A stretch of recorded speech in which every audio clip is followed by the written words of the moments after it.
Buenos días, desde la emisora Tu Voz Emprende, la Academia Colombiana de Historia, Literatura y Arte les saluda, les desea lo mejor y sobre todo que se entretengan con este programa de hoy dedicado a un oficio maravilloso del cual quedan pocos o quedan muchos pero renovados, diferentes. Hoy vamos a hablar del oficio, cómo nació y cómo se conserva.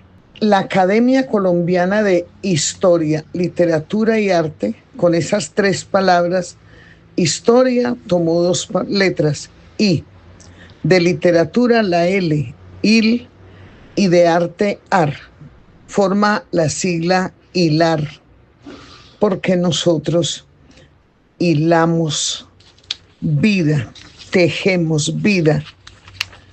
tejemos historias, tejemos palabras, tejemos cultura. Y los invitamos a que hoy, escuchando, tejamos desde nuestro corazón recuerdos y deseos de aplaudir y llegar donde estas gentes que todavía realizan este oficio y valorarlo. Hoy vamos a hablar de un arte muy importante que es el arte de la sastrería. Hoy vamos a tener el honor de conversar o escuchar al señor Oliverio Gutiérrez Carrillo, apellidos muy colombianos y muy del centro de Colombia. Hay que preguntarle dónde nació. El señor Oliverio Gutiérrez Carrillo es poeta, compositor, músico, cantautor, gestor cultural, locutor y creador de un programa que él dirige y maneja desde el año 2002 que se llama Mañanitas Hispanoamericanas y que invito a que lo busquen cada día. Es maravilloso, pero hoy vamos a hablar con él desde la sastrería. Ustedes que nos están escuchando desde distintos pueblos de Aguadas, pueblos de Caldas, pueblos de Risaralda, del Quindío, recuerdan al sastre de su pueblo. Los que son mayores de 60, 70 años recuerdan al sastre. Es muy importante recordarlo. A cada uno de cada pueblo le vamos a dedicar un programa en adelante. A Heriberto Porras, que empezó en Viterbo y siguió en Pereira, al señor Izaza de Santa Rosa de Cabal, y así iremos por los pueblos. Hoy vamos a empezar con un sastre de un pueblo de Colombia, porque esta academia es colombiana, un sastre que se educó en Colombia y fuera de Colombia y sigue ejerciendo su oficio con dignidad, con altura, con elegancia, con orgullo en Estados Unidos, pero que tiene una historia y un recorrido muy grandes. Vamos a hablar de un sastre que además es artista y es gestor cultural. Pero vamos a hacer un poco de historia. Este arte de la sastrería tiene una historia muy bonita. Viene de la palabra sartor, que significa remendar o reparar. Y era que originalmente el sastre era un artesano que se encargaba de arreglar, de adaptar prendas, de mejorarlas. Y en los siglos XII a XIV en Europa, ya la ropa no era una tela suelta para atarse a la cintura y al hombro, ni era la túnica que usó Jesús, sino que ya empezó a ajustarse al cuerpo de los nobles, marcando individualidad y estatus. Pasamos luego al Renacimiento, sobre todo en Italia, y quiero que se graben este nombre porque Italia es la reina de la sastrería. Ese país fue maravilloso porque los sastres allá elevaron el oficio a crear las primeras pautas de patronaje y geometría aplicada. Ya fue en 1575 que en Italia también se creó, en Roma, la primera universidad de sastrería, Universidad de Sartori. Luego en el siglo XVIII hubo muchos cambios, Pero en el siglo XIX en Londres ya hubo una calle entera, la Savile Row, dedicada a la sastrería y se convirtió en la cuna mundial de la sastrería a la medida. Recordemos esta palabra, ropa a la medida, porque ahí está el secreto. Allí en Londres se perfeccionaron técnicas como el corte drapeado para formar el pecho y entallar la cintura. Y nos vamos a quedar atentos, pendientes de este siglo XIX, porque la historia sigue. Y mientras tanto, voy a presentarles a la persona de quien vamos a hablar, a quien le vamos a dedicar como un homenaje este programa de hoy. Por eso, Oliverio, le preguntamos dónde nació y cómo se inició en este maravilloso arte de la sastrería. Muchas gracias, profesora Amelia Restrepo, por invitarme a su prestigioso programa. Nací en la población de Caqueza, Cundinamarca, donde como anécdota le puedo narrar que llegaron a existir 11 sastrerías para el servicio de sus habitantes. Allí fue fundada la escuela complementaria en el periodo de Gustavo Rojas Pinilla, y en el 4º y el 5º grado estuve recibiendo clases de el gran maestro Alfonso Pavón, y ese fue mi principio en la sastrería. Apenas un niño, terminado 5º de primaria y ya en un taller de costura, en un taller de sastrería. En esos talleres se aprende haciendo y también mirando a los que saben, a los grandes maestros. Aprendió allí e hizo muchos ejercicios prácticos, mucha práctica. Ya en el año 61 creo que empezó como con una especialización, podríamos decir, pero es que la historia es muy bonita, porque ¿quién le ayudó para hacer esos estudios? Y quizá lo que no se lograba en ese tiempo, tal vez fuera del país. Escuchemos la continuidad de esta historia. La Escuela de Arte y Costura se llamaba la Escuela Complementaria a la Ruperto Melo, que era donde enseñaban la primaria y que hoy en día la convirtieron, irónico, en un cuartel de policía, porque es mejor dar bolillo que enseñar a pensar. De allí, en el año de 1961, fui a practicar la sastrería después de haberlo hecho en varias sastrerías del pueblo a la ciudad de Bogotá, a trabajar con una de importante empresa de arte y costura, Daniels. La tienda Daniels, la primera que abrieron, don Daniel Baldiri, de origen francés, quedaba en la carrera 7ª con Avenida 19. Y allí me encontró Monseñor Romero, que había sido párroco de Caqueza, en la basílica que es gloria y honor de todos los caqueseños. Él me dijo: Chino, ve a mi oficina que necesito hablar contigo.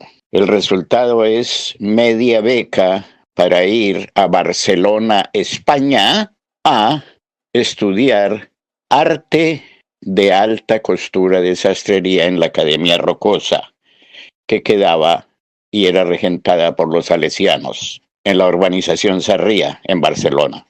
Allí conocí a compañeros de estudio que eran de Italia y de Portugal, y hubo 2 amigos excepcionales que me llevaron, al terminar los 8 meses en la Academia Rocosa, me invitaron a Italia, a la provincia de Cosenza, a un pueblito, a Mantea, y con ellos fuimos a practicar en uno de los importantes centros artesanales en Nápoles, Akiton, una de las más grandes factorías, pero con sastres no con costureras ni costureros, sastres profesionales del arte de alta costura italiana. Tengo entendido que estuvo alrededor de 6 años en Italia, que no solo aprendió el arte de la sastrería, de diferenciar una puntada de otro según la clase de tela, sino que tuvo otros aprendizajes muy importantes. Esa experiencia en Italia, le pido el favor de que nos la refiera. Para mí esta experiencia de aceptar la ayuda de estos dos grandes amigos italianos, uno de ellos, el que más recuerdo, con amor, con cariño, con afabilidad, con respeto y admiración, era de apellido Bruno. No digo su nombre porque no estoy autorizado. Allí recibí el pan, el vino, las espaguetadas, manchare y manchare sin que me costara un solo centavo. En la Keaton fue mi más grande experiencia para saber lo que es el arte, dosificando la puntada para diferentes calidades de telas, los linos, las sedas, la lana, el cashmere, que es lo excelso de los materiales para usar, las entretelas de crin, sidó se les llama, y hechas totalmente a mano, no utilizando la máquina, sino solamente para costura recta, porque es la forma en que queda suave y confortable la prenda.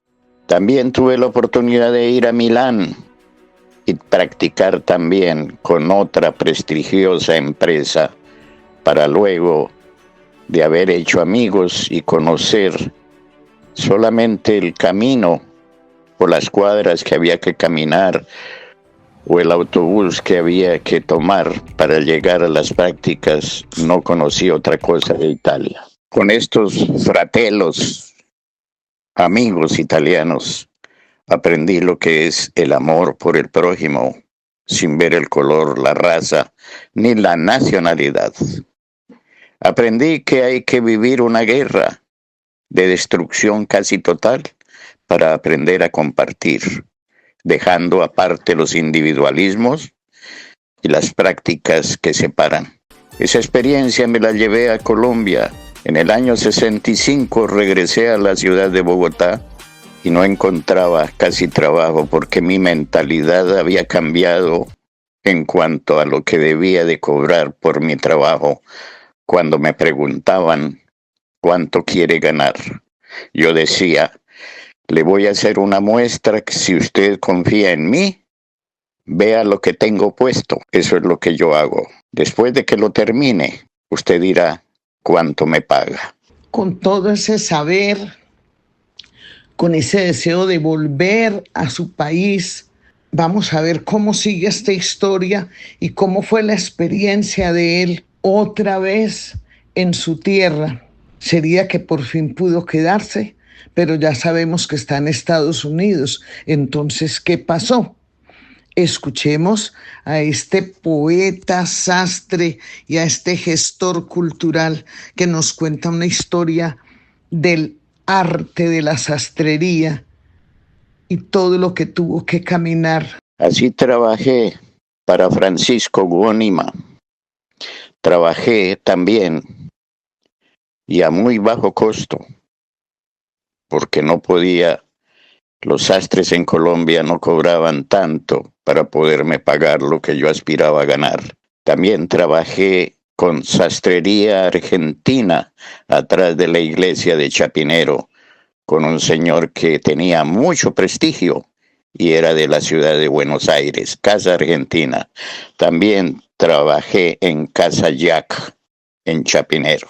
Pero no lograba reunir el dinero para abrir un local y atender la clientela que yo debería de tener.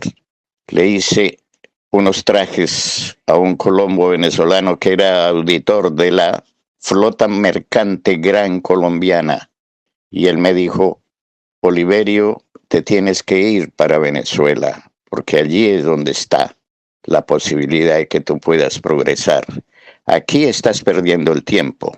Esas son anécdotas de cómo se llega a comprender ciertas cosas de lo que es el arte, donde no se sabe valorar el arte, donde se menosprecia lo único que se aprende a decir es que eso cuesta mucho. A mediados de 1966, con unos pocos ahorros, buscando la ayuda de mi padre en Caquesa, regresé allí y compramos un pequeño negocio de sastrería, con surtido en los escaparates o en los estantes con piezas de tela. Y aquello se llamaba trajes estándar. ¿Por qué? En aquel entonces se pretendía ya la transculturización y los nombres se colocaban en inglés, hasta que el gobierno sacó un decreto en que todo debería de ser en español. Bueno, fue una corta temporada. En el año de 1968 comenzó la verdadera carrera por la vida. Me casé con una persona que dejó inmensos recuerdos y riqueza y amor por el folclore. Una ibaguereña por verte crucé la pampa y la sierra. Enséñame tus bambucos, cómo se sufre y se goza. Y vi la necesidad de ganar mucho más dinero porque no me alcanzaban los gastos para volver en plena luna de miel a trasladarme a la ciudad de Bogotá, a comenzar allí una nueva vida, ya siendo casado con una pareja. Y me acordé de los amigos italianos y teléfonos que me habían dado y direcciones en Venezuela. Y me fui. Llamé y me fui hablé con Vito Lorusso, un italiano establecido en Caracas, Venezuela. Y le ofrecí mis servicios y le conté de mi experiencia. Y continuamos con tan importante historia de vida e historia del desarrollo de una profesión, del crecimiento en una profesión. Allí, entre música del recuerdo italiana, allí sigue contándonos Oliverio Gutiérrez, el poeta, el gestor cultural también, pero ese sastre profesional de la alta costura, donde hay también puntadas de embellecimiento, no solamente la puntada según la clase de tela, sino puntadas de embellecimiento. Vemos cómo crece, mejora, se vuelve empresario, tiene ya gente a su cargo y cómo va evolucionando. Continuemos entonces escuchando a este maravilloso hombre con su maravilloso arte de la sastrería. Vito Lorusso me dijo, pide la embajada y vienes a Caracas para que hablemos. Y así sucedió. 3 meses después estaba con rumbo en el aeropuerto en El Dorado, con rumbo a Caracas en un avión de Avianca. Llegué allí y busqué a este amigo italiano, o no amigo, conocido, recomendado por mis amigos. Me dijo, después de conversar largamente y tomar café, no tengo trabajo para ti, pero te voy a recomendar a alguien. Ve y habla con un paisano nuestro, Bernardino Carlone, sastre muy famoso por aquel entonces en Caracas, Venezuela, en el área céntrica, en la avenida Francisco de Miranda, en Chacao. Frente a la Torre Europa, no se me olvida. Edificio Galipani, allí estuve trabajando durante casi un año. Luego me ofrecieron mejor sueldo otros, como el mismo Vito Lorusso, como Armando Giorgi, como Nicola Rocco, y fui mejorando y posicionándome con ahorros, esperando para poder abrir y tener mi propio negocio, porque fui educado de esa forma, a ser independiente y creer en lo que yo sé hacer, siempre. Allí vemos, ya pudimos escuchar al poeta cuando se enamoró de esa hermosa ibaguereña. Y también escuchamos esta última frase, lo que aprendió a hacer y a creer en lo que hacía y sabía que hacía bien. Esa es parte de la formación y del éxito que ha tenido como sastre y la satisfacción de llevar a cabo un trabajo que ama.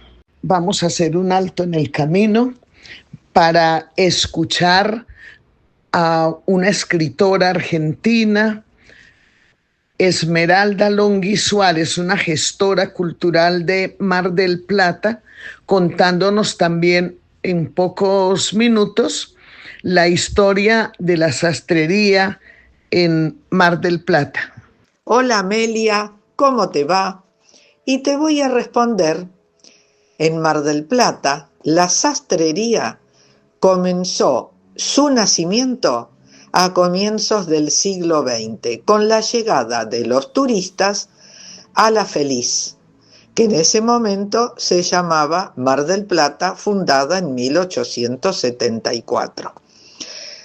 Venían las familias más adineradas de Buenos Aires buscando un descanso en la ciudad balnearia, escapando de los calores de Buenos Aires o de La Plata, transformándose nuestra ciudad en la Biarritz europea, con grandes mansiones y una vida totalmente lujosa.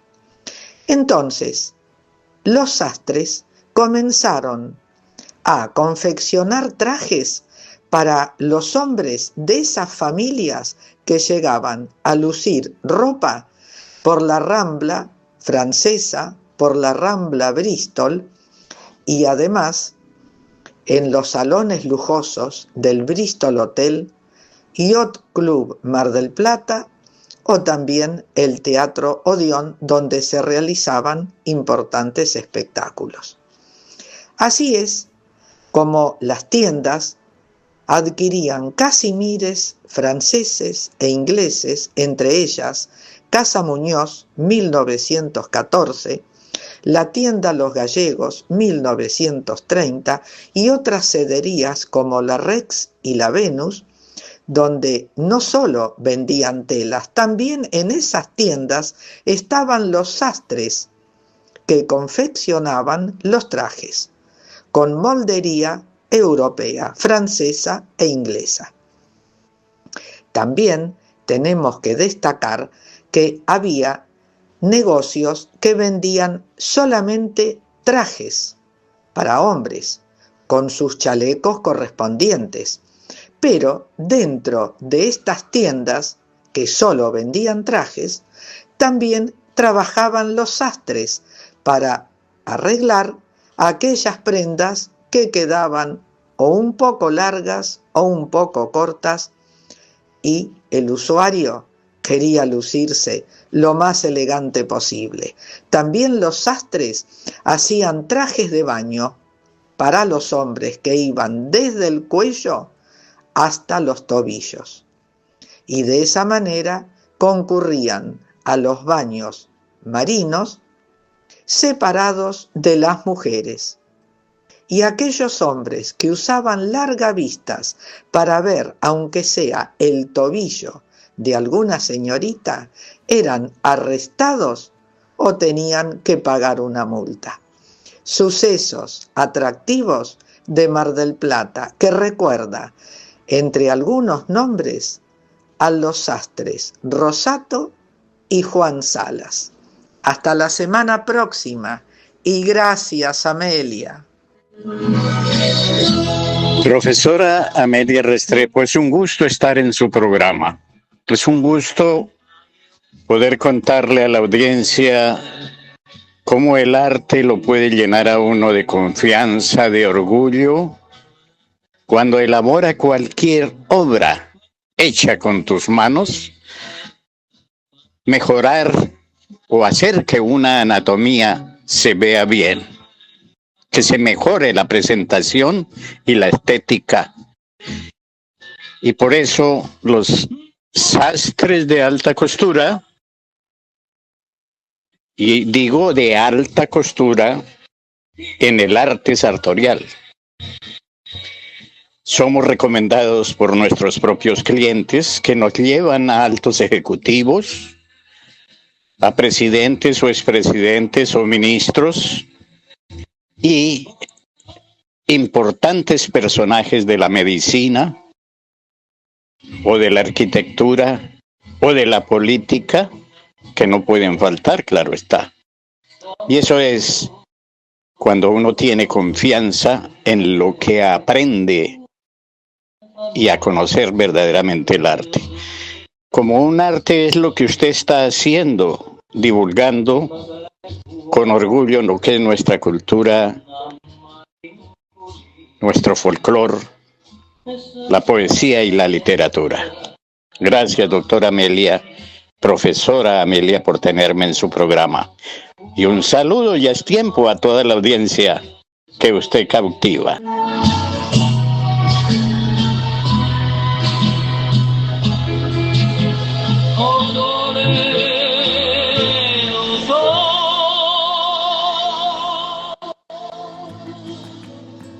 Y así me instalé en Parque Central, en la zona más céntrica de Caracas, en un piso 19, y allí empecé a atender mis propios clientes y ya no trabajé como asalariado para los otros, que fueron indudablemente grandes personajes que me ayudaron a triunfar allí.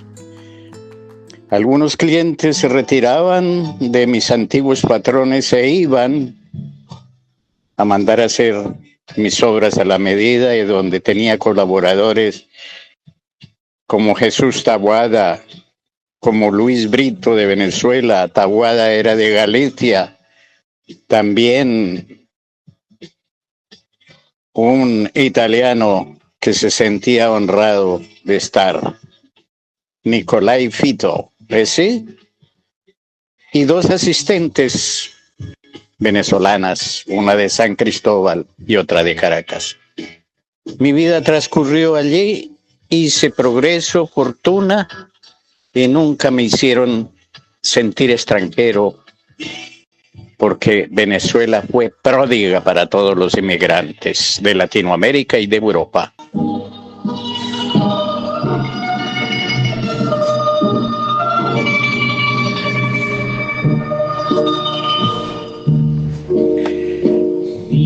Mare quando è bella, ispira tanto sentimento.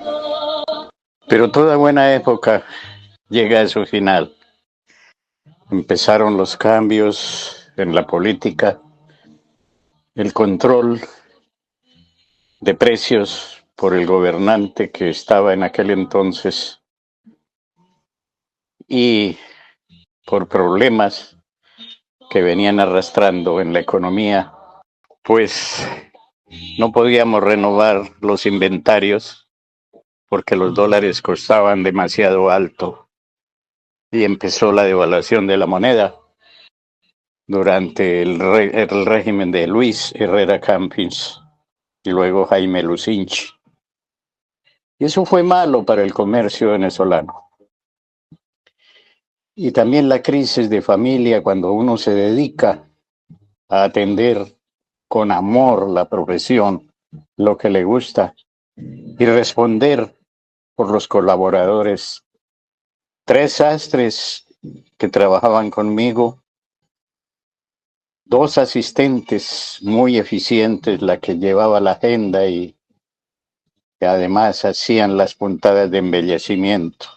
Todas esas responsabilidades hizo que también hubiera, y el derecho de la mujer, que se reconocía mucho más en Venezuela, contribuyeron para que de una manera u otra, al no limar asperezas en el hogar, hubiera que hacer un reparto de bienes y divorcio. Así tuve la fortuna de empezar, digo yo, si se puede llamar, cuando se fracasa en lo que es la mayor empresa de la vida de uno, el matrimonio. Luego vino con el fracaso matrimonial también un éxito cultural y sociocultural porque hizo parte de una organización muy importante de Venezuela, pero no así, pese a ello, sentía la soledad, necesitaba familia, necesitaba algo, su cuerpo, su alma, su vida necesitaba algo. Vamos a ver cómo cambia la vida en ese tiempo. Y sigamos escuchando a este gran maestro.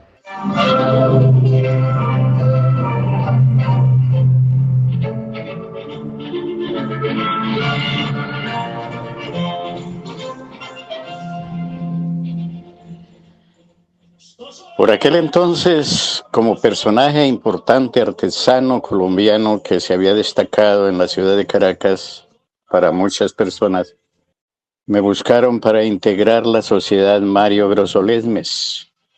Fui miembro aportante y socio de esa hermosa fundación, Mario Grosso Lesmes. Allí manteníamos las actividades varios industriales, empresarios y directivos o directores de empresa de origen colombiano.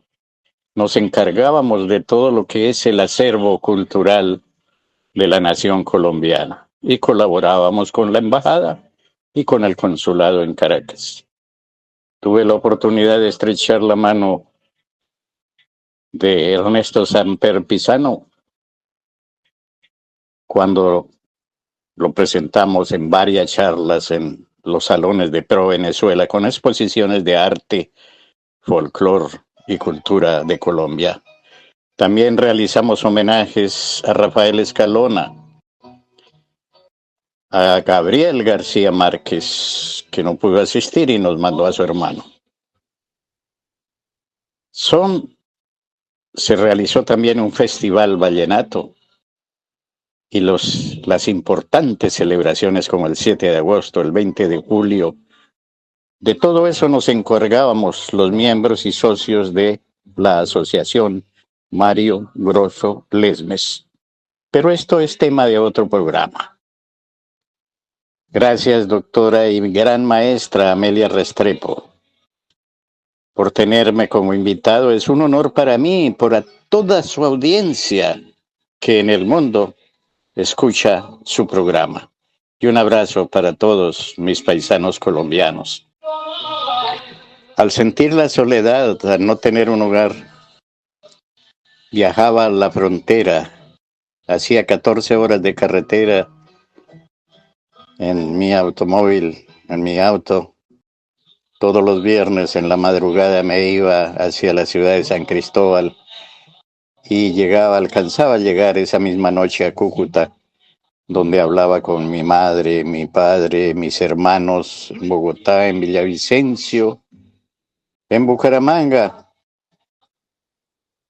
y hacía algunas diligencias para mandar alguna pequeña ayuda,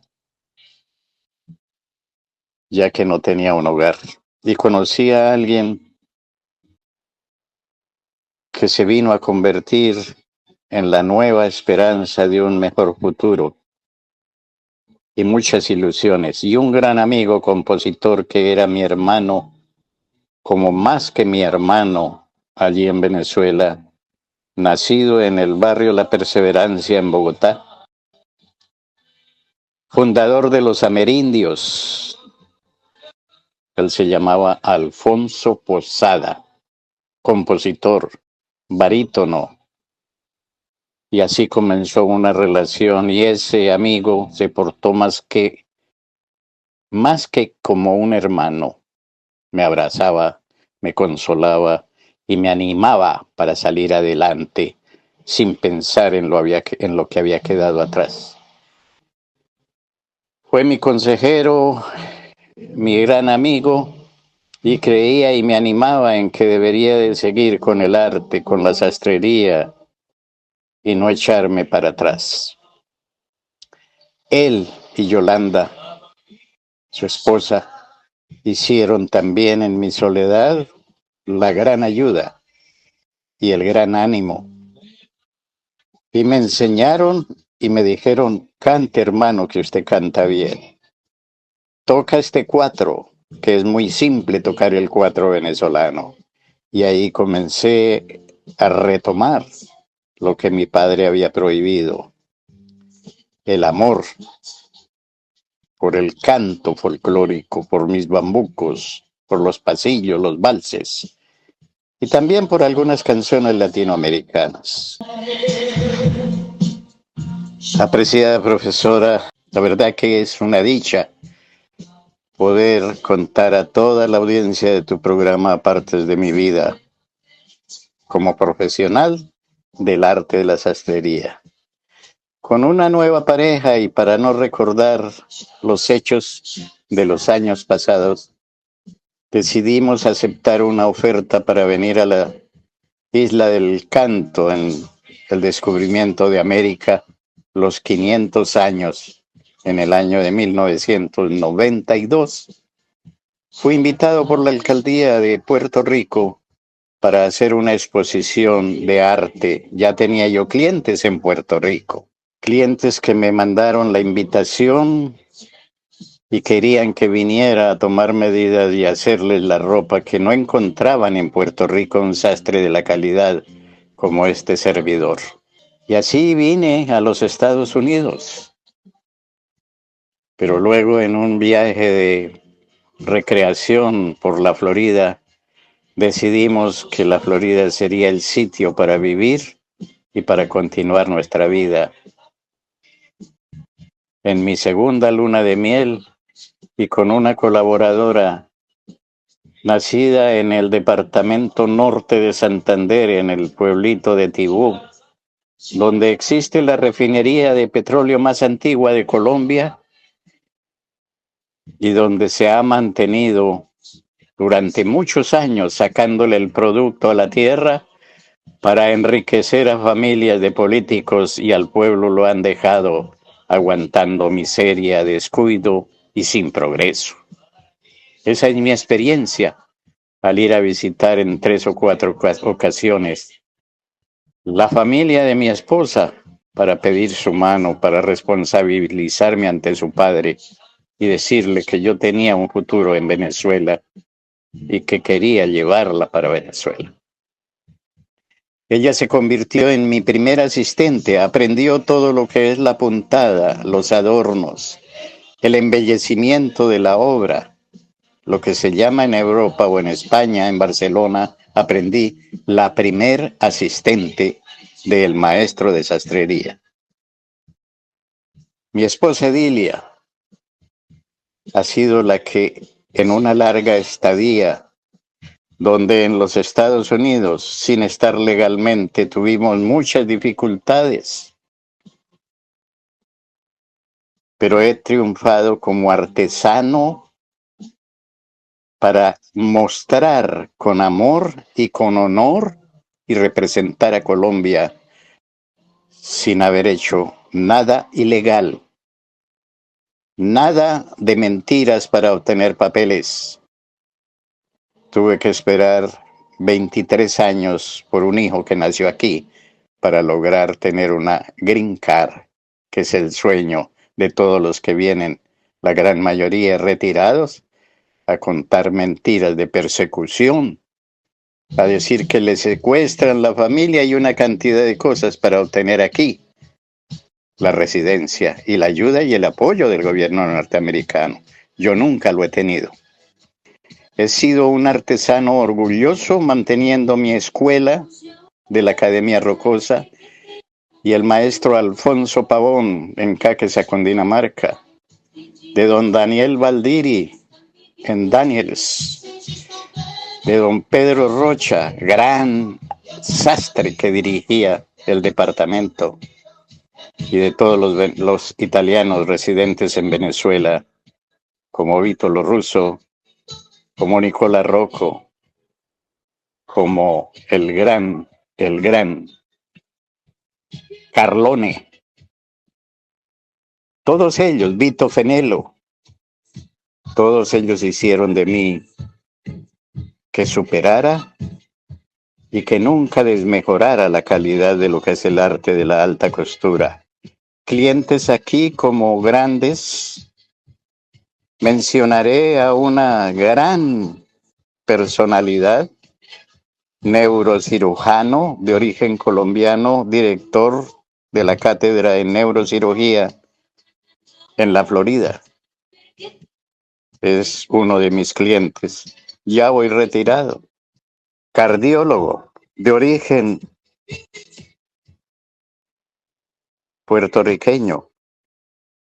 Gran exponente de cardiología. Ha practicado en el Hospital Militar en Colombia, en Francia y aquí en Estados Unidos. Es una eminencia. También es uno de mis clientes.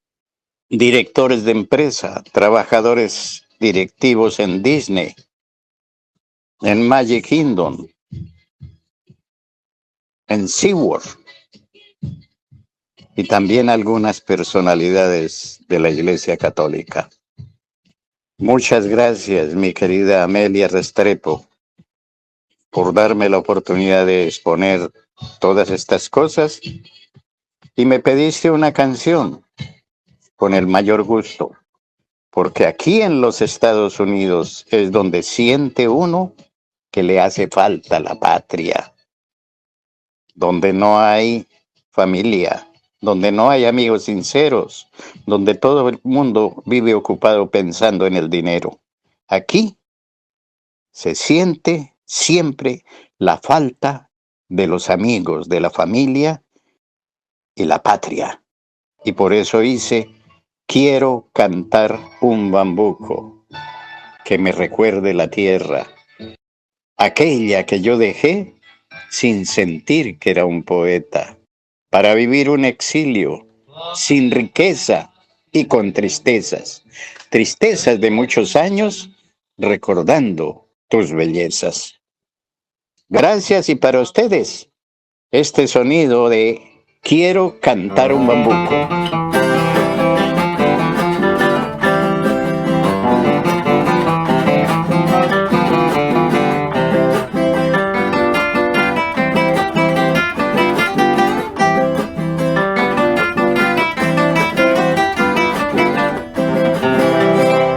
Quiero cantar un bambuco que me recuerde a mi tierra, aquella que yo dejé sin sentir que era poeta, para vivir un exilio sin riqueza y con tristeza.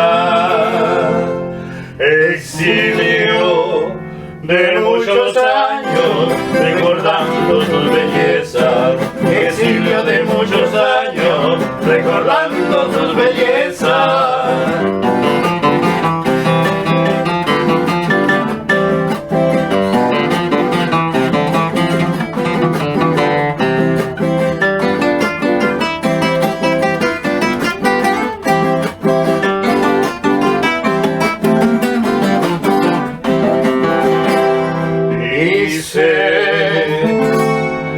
Negocios por miles de riquezas y tristezas, no disfruté del amor por ser más grande la pena.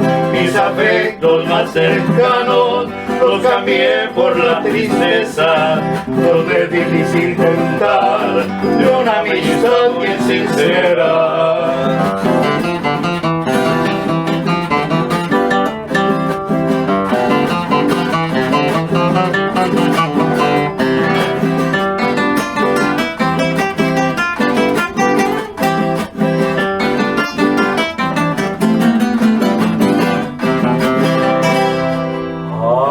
Aprendí a cantar mis versos con sentimiento y esencia, porque aquí en mi corazón hoy se siente la tristeza.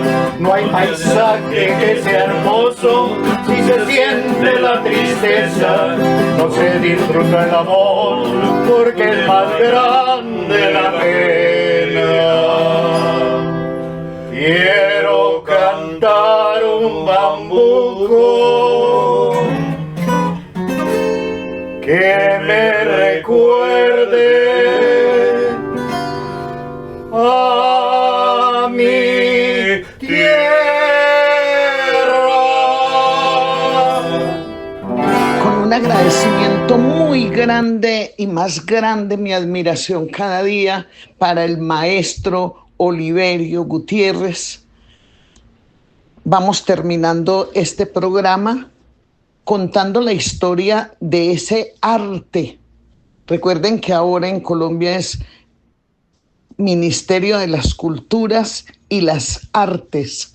Por primera vez se reconocen todas estas artes y la Academia Colombiana de Historia, Literatura y Arte se enorgullece de poder mostrar un colombiano que con su arte ha recorrido el mundo y sigue orgullosamente construyendo, tejiendo historias y tejiendo folclore. Vamos a terminar con una muestra de su folclore porque en próximo programa lo tendremos como ese gestor cultural y ese cantautor, ese poeta y ese escritor. Nos despedimos para dentro de muy poco tener de nuevo al maestro Oliverio Gutiérrez, pero ya desde el punto de vista cultural. Muchas gracias, maestro Oliverio Gutiérrez. Gracias por lo que hace por Colombia, gracias por todo lo que ha hecho de su vida y gracias por ese arte maravilloso. Escuchemos pues, para finalizar, una muestra de ese trabajo hermoso que hace el maestro Oliverio Gutiérrez.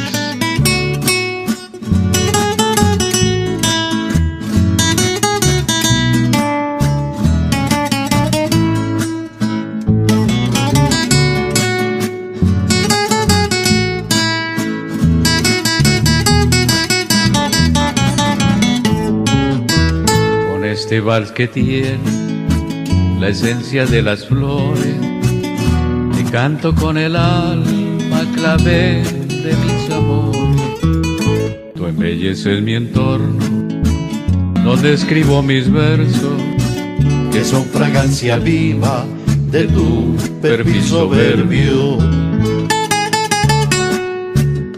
Está la música de Mañanitas Hispanoamericanas.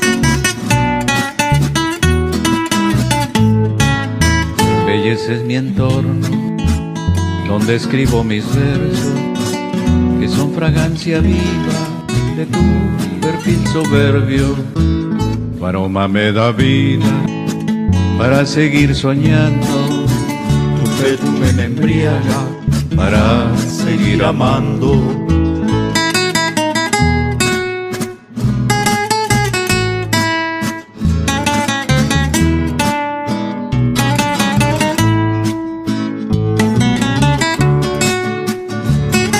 Está la música de Mañanitas Hispanoamericanas. Bailemos que la vida contigo es la hermosura y nos envuelve el alma de dicha y de ternura. Tu aroma me da vida para seguir soñando, Tu perfume me embriaga para seguir amando. bailemos que la vida contigo es la hermosura y nos envuelve el alma de dicha y de ternura. Bailemos que la vida contigo es la hermosura y nos envuelve el alma de dicha y de ternura.